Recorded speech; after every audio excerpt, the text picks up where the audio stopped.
Buenas tardes, vamos a esperar unos minutos más a que sus compañeros vayan ingresando al Zoom. Vayan colocando nombre y grupo, vayan colocando nombre y grupo, nombre y grupo.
Muy bien, yo creo que siguen añadiéndose, siguen, ¿qué pasó? ¿Por qué están llegando tarde? Bueno, vamos continuando describiendo esto que en una anterior clase del día jueves hemos descrito como mecanismos de propulsión y mezcla de los alimentos en el tubo digestivo. Guyton nos ha descrito las características de las fases de la deglución que implican las características voluntarias, la fase faríngea voluntaria de la deglución, la fase faríngea involuntaria y las características de las contracciones que va a tener estas mismas fases faríngeas, ¿no? Los movimientos peristálticos primarios, secundarios que hemos descrito, y además de haber descrito la fase voluntaria, la fase involuntaria, la fase esofágica propiamente, ¿no?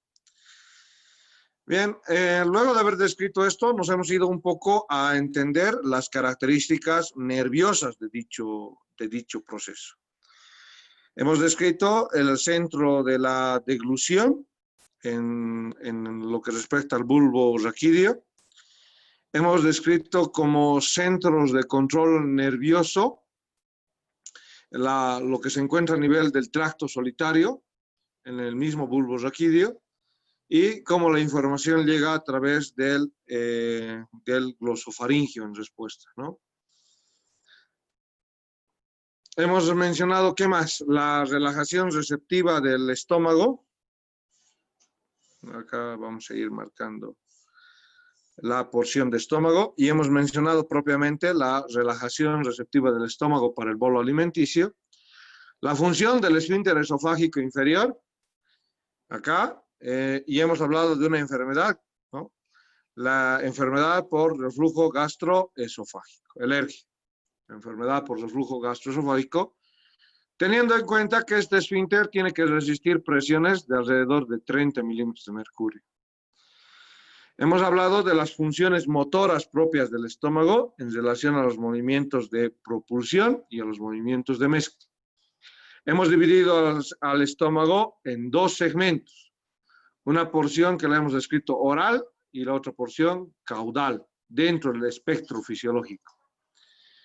Hemos mencionado las funciones de almacenamiento que tiene el estómago. ¿Cuál es la capacidad?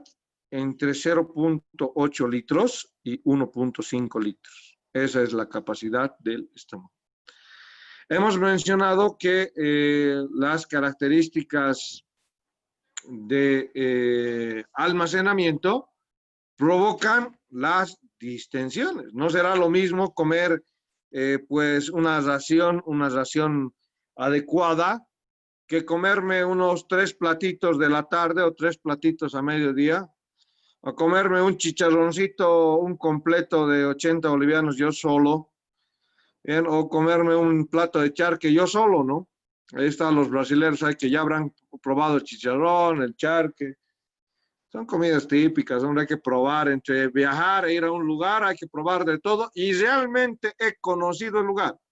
Por ejemplo, cuando yo vaya a Brasil y vaya a algún lugar, por ejemplo, entonces voy y me voy a probar de todo.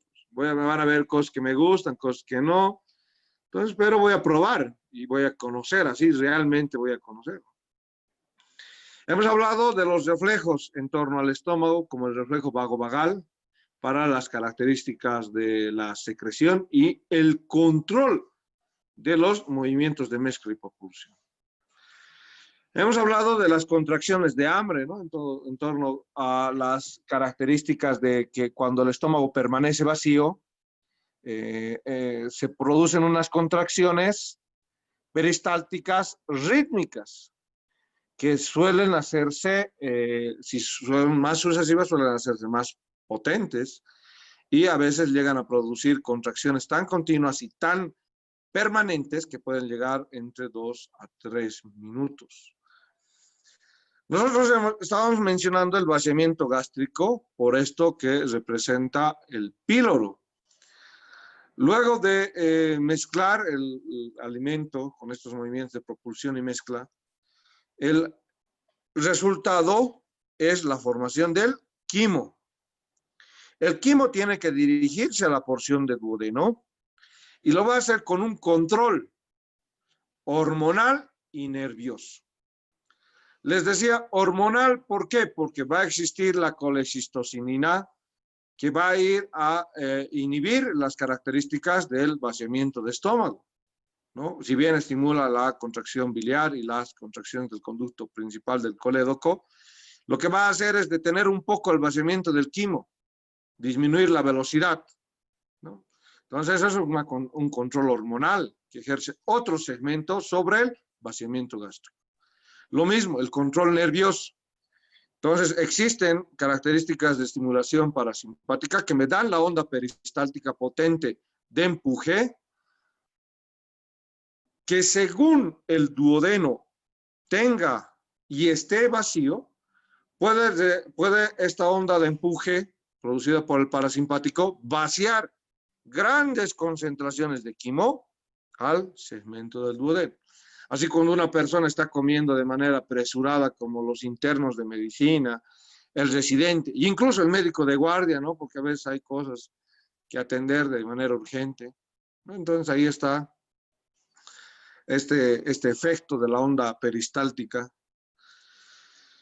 Si nosotros comprendemos la función del segmento pilórico, es la misma que del esfínter esofágico inferior. Tiene que mantener el contenido gástrico hasta que se mezcle con el ácido clorhídrico, del cual vamos a hablar en el siguiente tema, que es secreciones justamente, hasta que se mezcle con las secreciones de ácido clorhídrico y pepsinógeno. Y esta enzima, el pepsinógeno, actúe sobre dichas estructuras moleculares del alimento. Por lo tanto, este esfínter pilórico se diferencia un poquito del esofágico inferior. ¿Por qué? Porque uno, como ustedes han palpado en anatomía, este esfínter pilórico, tiene una tonicidad aumentada, y nos lo revela Guyton. Su contracción tónica se conserva la mayor parte del tiempo. Eso nos lo describe Guyton. Entonces, gracias a esa contracción tónica, nosotros podemos hablar de que el esfínter pilórico solo necesita cerrar levemente el diámetro que queda en la luz del conducto pilórico. Entonces, como tiene una tonicidad y además las fibras circulares anatómicamente, histológicamente, son más prominentes en el píloro, la función de ser un esfínter funcional, un esfínter que resista mayor presión, lo hace en particularidad a su característica anatómica, ¿no? El grado de constricción puede variar por los dos mecanismos de vaciamiento gástrico: el nervioso, del que ya le hemos hablado, y el hormonal. Muy bien. Entonces, dentro del incremento de la presión gástrica, si ustedes ingieren una cantidad mayor de alimento, vamos a hablar sobre el efecto del volumen sobre la velocidad de vaciamiento. Entonces, existe una correlación directamente proporcional entre el volumen alimentario y la velocidad del vaciamiento. El aumento de cantidad de alimento en el estómago estimula su velocidad de vaciamiento. Quiere decir que si ustedes se han comido pues ahí los 2 piques o se han comido 2 chicharrones y no han sido capaces de invitarle uno al doctor Ayala, entonces, ¿qué va a pasar? Ese efecto de volumen alimentario va a dirigir ondas de vaciamiento y ondas peristálticas hacia el duodeno. Pero esto va a funcionar solo un periodo de tiempo. ¿Qué quiere decir que solo funciona un periodo de tiempo complementando con conceptos fisiopatológicos? Quiere decir que las personas que desarrollan obesidad tienen este efecto de volumen alimentario no solamente un día al año, lo tienen cada día. Cada día de su vida, las personas obesas ocasionan un efecto de volumen alimentario sobre la velocidad de vaciamiento gástrico. Entonces, imagínense que una persona cada día cada día el cuerpo trate de restablecer los parámetros fisiológicos, porque para eso está el volumen de vaciamiento o la velocidad del vaciamiento gástrico, para restablecer el volumen normal que tiene que tener el estómago, que es entre aproximadamente 1.5 litros, como máximo. Pero va a haber un punto en el cual no va a existir dicho vaciamiento y por lo tanto va a venir el proceso de dilatación gástrica. Pasados los años, el paciente ya no va a tener este mecanismo fisiológico de compensación entre volumen gástrico y velocidad de vaciamiento. Por lo tanto, vamos a tener en estos pacientes obesos un mayor tamaño del estómago, que en lo normal anatómicamente debería estar midiendo 25 centímetros aproximadamente, ¿no? ¿Qué más? Dentro de algunas de las otras hormonas, además de la colecistocinina, recuerdan que hemos hablado de la gastrina, ¿no? Entonces, la presencia de algunos alimentos como la carne estimula la liberación de la gastrina. Y esta potencia la secreción de jugo gástrico y también estimula las funciones motoras del cuerpo gástrico. Entonces, la gastrina, dos funciones, motora y secretora. Permite mayor peristaltismo y las características secretoras es que se estimule a mayor secreción de ácido clorhídrico. Con este efecto de mayor secreción, con este efecto sobre la motilidad gástrica, hablamos de una facilitación, facilita el vaciamiento gástrico, ¿no? La gastrina. Ahora, dentro del duodeno, existen factores que también van a llegar a inhibir el vaciamiento gástrico. ¿Cuáles son esos factores que inhiben o detienen el vaciamiento gástrico? Uno son los reflejos nerviosos que vienen desde el duodeno. Son los reflejos del plexo mientérico.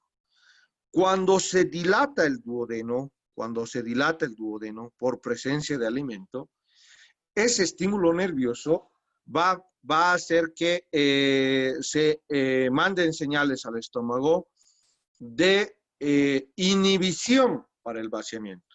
No va a haber los movimientos de peristaltismo y movimientos gástricos para llevar el quimo hacia el duodeno. Entonces, ¿por qué? Porque el duodeno se ha distendido. Estás recibiendo, ya hay un tanto de alimento y va a decirle al estómago, hombre, de a poco manda el alimento, ¿no? Otra de las características es las características simpáticas inhibidoras que tiene o que le llegan al estómago. No nos olvidemos que el parasimpático de fibra negra, el vago, con las fibras parasimpáticas, los troncos vagales anteriores y posteriores que van al estómago, es el que lleva parasimpático y le va a otorgar las fibras secretoras y de motricidad. Pero un factor que llega a inhibir la motricidad gástrica es la señal simpática. Y cuando ustedes liberan una cantidad de estimulación simpática o liberan sustancias simpáticas como la adrenalina y la noradrenalina, la glándula suprarrenal libera la adrenalina y noradrenalina en el mecanismo de reacción de lucha y huida, en el mecanismo de estrés y tensión. Entonces, cuando el individuo vaya a tener estos mecanismos de reacción, de lucha y huida, miedo intenso, las características de mayor liberación de adrenalina y noradrenalina, entonces van a ver inhibidas las funciones digestivas en su motricidad, van a verse inhibidas estas porciones de estómago. Entonces, nosotros ya hemos hablado de la distensión del duodeno. Hemos hablado de las características de la estimulación simpática. Vamos a hablar de la irritación de la mucosa duodenal. Cuando llega un alimento de este estómago a duodeno que provoque una irritación, por ejemplo, cuando comen la llajua, pero la llajua tiene las semillas del locoto. Y a los brasileros, cuando ingieren algo picante, entonces, ¿qué va a pasar con el duodeno? Va a irritarse la mucosa del duodeno. Entonces, lo que hace la característica de algunos alimentos picantes es irritar la mucosa duodenal y también la mucosa gástrica, obviamente, pero la irritación de la mucosa duodenal inhibe el vaciamiento gástrico. Estamos hablando de las cosas que inhiben el vaciamiento gástrico. Distensión del duodeno, estimulación simpática, presencia de irritación en la mucosa duodenal, mayor acidez del quimo. ¿Y cómo se logra mayor acidez del quimo? Con algunos alimentos como las gaseosas. Dan una mayor acidez al quimo gástrico y este quimo llega con mayor acidez al duodeno. Entonces, por lo tanto, cuando hay mayor acidez en el quimo duodenal, se inhibe el vaciamiento gástrico. Muy bien, la presencia de productos de degradación. Hemos dicho, cuando se distiende el duodeno, va a tener productos alimenticios, como proteínas, la presencia de proteínas en el duodeno. Es uno de los mayores factores, la presencia de proteínas, de inhibir el vaciamiento gástrico. ¿No? Aquí ya me has mandado proteínas un rato de tiempo. En menor medida, las grasas. Igual, le va a decir al estómago un ratito, deja que actúe en la bilis y el jugo pancreático, ¿no? Entonces, estos son algunos de los factores. Además, otro de la osmolalidad del quimo. Las características de permeabilidad, para permitir la permeabilidad de los distintos componentes del quimo que permitan, uno, la salida de líquidos o, según la osmolaridad del quimo, la entrada de líquidos, ¿no? Va a depender mucho de la osmolaridad que tengan en estos productos. Por eso, la característica de los líquidos hipotónicos e hipertónicos, que van a dejar o desencadenar reflejos de inhibición gástrica, ¿no? Entonces, los productos hipertónicos e hipotónicos. Hipertónico, por ejemplo. Hipertónico. Tónico. Van a aprender del manitol. Manitol. El manitol es un producto hipertónico. Es azúcar prácticamente, es un suero con azúcar. Van a ver el manitol que se los da justamente a los pacientes para prepararlos a la colonoscopía. Bien, ahí está un producto hipertónico. Estos productos hipertónicos tienden también a causar reflejos inhibitorios enterogástricos. Bien, entonces, estos productos también desencadenan reflejos inhibitorios, tanto los hipertónicos como también los hipotónicos. ¿Qué más en torno a las características? Por eso es bueno consumir bastante agua, una solución hipotónica, que es el agua. Ahí la característica del agua. ¿Por qué? Porque miren cómo actúa el agua sobre el efecto del apetito. Si ustedes ingieren agua, siendo una solución hipotónica, la característica del agua es que va a producir, uno, distensión gástrica. Segundo, como es un líquido hipotónico, desencadena un reflejo inhibitorio de la velocidad de vaciamiento gástrico. Entonces, como tienen una distensión gástrica, otro efecto. Cuando hay distensión gástrica, se genera el efecto de saciedad sobre los centros hipotalámicos del hambre. Entonces se genera un efecto de saciedad con la distensión. Y otro de los efectos es propiamente causar la disminución del vaciado gástrico y por lo tanto el individuo va a creer que no necesita alimentación por un periodo de tiempo, ¿no? Hasta que otras funciones metabólicas y gasto de energía así lo requieran y esos sean los que estimulen al centro hipotalámico del hambre, ¿no? ¿Qué más en las características del estómago? Hemos hablado ya de la CCK, así se abrevia la colecistocinina, CCK, esta es la colecistocinina, liberada en la mucosa del yeyuno, ¿no? Hemos hablado de otra que es el péptido inhibidor gástrico, el péptido inhibidor gástrico.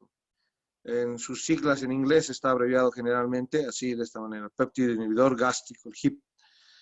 Entonces, dependiendo de la concentración de glucosa, también es liberado a nivel de la mucosa duodenal, y lo que va a hacer es inhibir propiamente el vaciamiento gástrico también, ¿no?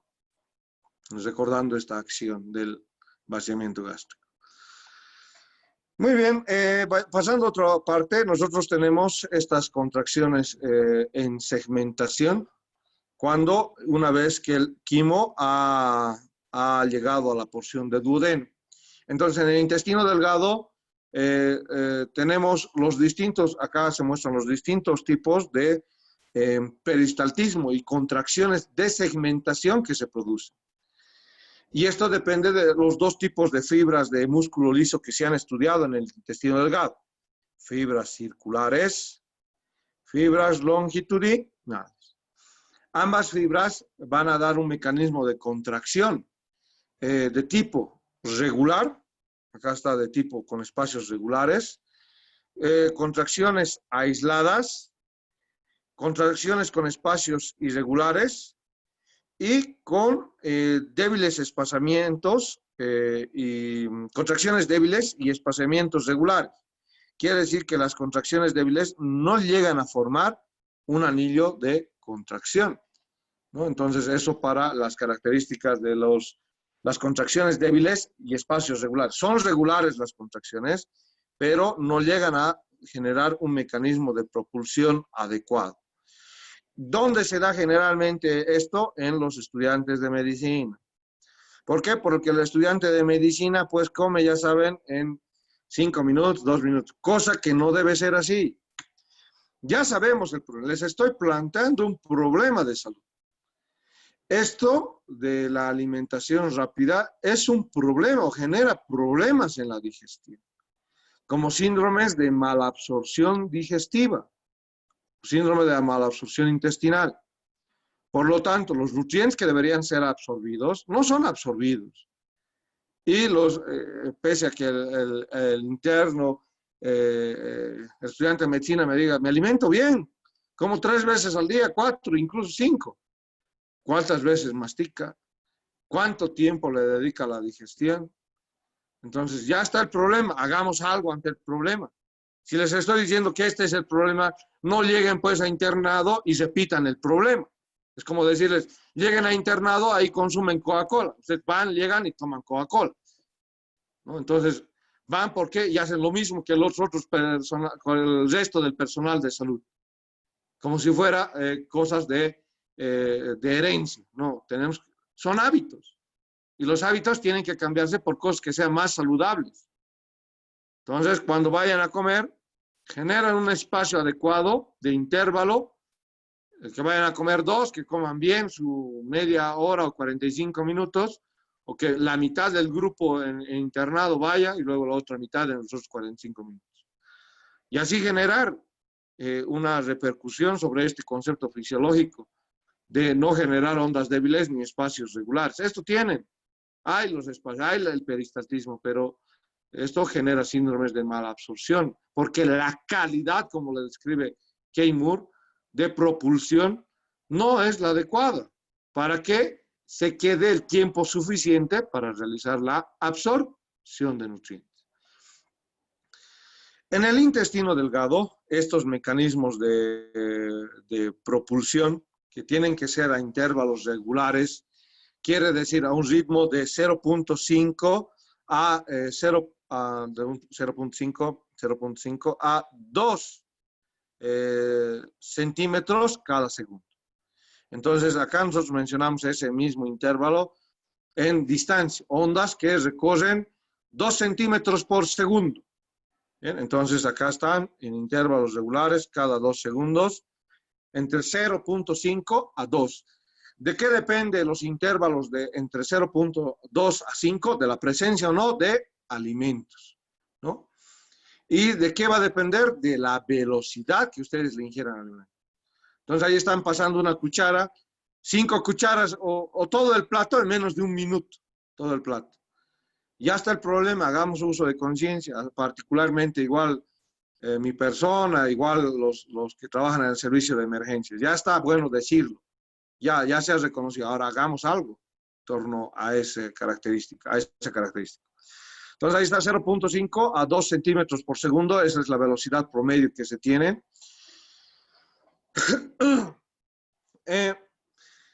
A veces se tienen estas ondas aisladas que rara vez pueden abarcar espaciamientos mayores a 10 centímetros, nos dice Gaito. Es muy raro que las ondas abarquen más de 10 centímetros para adelantar el quimo, ¿no? Eso para dentro el peristaltismo de intestino delgado. El movimiento neto que se hace en yeyuno e ilión, el movimiento que se hace en todo el yeyuno e ilión, significa que va a tardar entre 3, lo normal, lo fisiológico, entre 3 a 5 horas para que el quimo llegue desde el píloro hasta la válvula ileocecal. Aquí hay que contar con duodeno más. Duodeno y ayuno ilio, desde el segmento pilórico hasta la válvula ileocecal. Pregunta de examen, ¿no? De entre 3 a 5 horas. El movimiento neto del intestino delgado, en principio fisiológico. Lo mismo, la parte de duodeno, así como hemos descrito la parte de estómago con las funciones de las distintas hormonas, hablemos de las características del duodeno y ayuno ilio. Hay un reflejo gastroentérico. Entonces, ¿cuándo significa el gastroentérico? Cuando se dilata la porción gástrica. Entonces acá la diferencia de la porción de duodeno, ¿recuerdan? Cuando se dilataba duodeno, se mandaba un reflejo de inhibición al estómago. Acá lo contrario.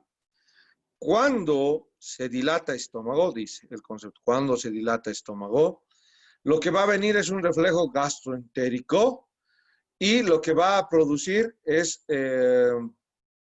una característica de actividad peristáltica en todo el segmento intestinal, ¿no? Entonces, la actividad peristáltica se incrementa por la distensión del estómago. ¿Por qué? Porque cuando llega el alimento a estómago es como avisarle, ya llegó el alimento a estómago, la parte de duodeno y ayuno ilión lo que tienen que hacer es acelerar el tránsito intestinal. Oh, no, nos está quedando poco tiempo para la absorción. Ya están mandando otro tanto de alimento. Entonces, por lo tanto, hay que acelerar la velocidad de tránsito intestinal. Y a eso lo llevamos como reflejo gastroentérico. Se distiende el intestino para producir y conducir a través del plexo mientérico las ondas o a activar, incrementando las ondas peristálticas de todo el intestino delgado, ¿no? Las otras hormonas que actúan sobre el intestino delgado, de la misma manera, la gastrina, hemos visto cómo tiende a producir la secreción gástrica e inhibir el vaciamiento. La gastrina tiende a producir inhibición de la motilidad gástrica, la gastrina inhibe la motilidad gástrica, y tiende a producir el peristaltismo en duodeno y ayuno ilio. La CSK hace lo mismo, la motilina también, la serotonina es otra de las hormonas que también tiende a producir mayor motilidad intestinal en pro de acelerar el tránsito intestinal. ¿Por qué? Porque se ha recibido tal vez bolo alimenticio en el estómago, y se está produciendo el quimo.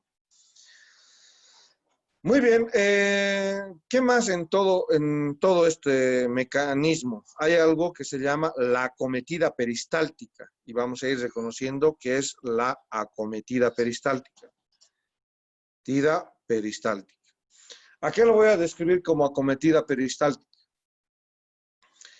Si nosotros hemos reconocido que el intestino delgado, una simple irritación de la mucosa, como en el segmento del duodeno, produce, o en el caso del mismo yeyuno o en el mismo ilión, lo que va a producir es que estas irritaciones ojo, que las irritaciones pueden ser, a ver, vayamos a enumerar los tipos de irritaciones que puedan tener el intestino. Tenemos irritación química, tenemos irritación de tipo infeccioso, químico. Ahí están los alimentos. Cuando ustedes cometen una transgresión alimentaria, se produce la irritación química. La de orden infeccioso, cuando ustedes después en su alimentación lo introducen, comen una tucumana en la calle, bueno, en algún lugar, bueno, no todos los alimentos en la calle son infecciosos. Existe mucha gente que tiene mucho cuidado en preparar los alimentos.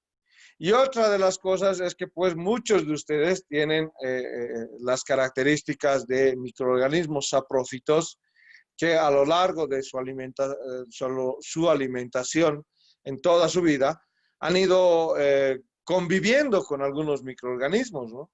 Y esos microorganismos se han vuelto parte de la flora normal, flora bacteriana normal de su aparato digestivo.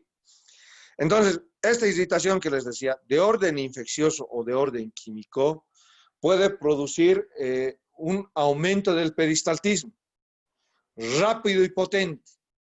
A ese aumento del peristaltismo rápido, potente, lo denomino acometida peristáltica. Entonces, ese mecanismo de un peristaltismo más rápido y potente lo voy a denominar acometida peristáltica. Se da por las características del